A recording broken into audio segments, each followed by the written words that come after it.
చూసారండి రమేష్ గారు వేసిన మొక్కలు చూడండి ఎంత బాగున్నాయో. కాటరంలో వేసారు ఆయన. అలా మన ఊర్లో కూడా వేద్దామనండి ఈ రకంగా. ఎంత బాగున్నాయో చూడండి.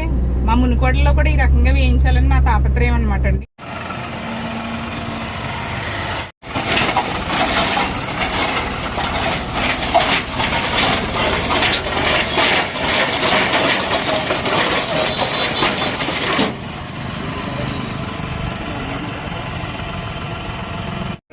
ఆవిడ ఎలా చేస్తున్నారు అంటే అలా చేసుకుంటే నాయకి ఇంట్లోకి వెళ్ళకూడదు.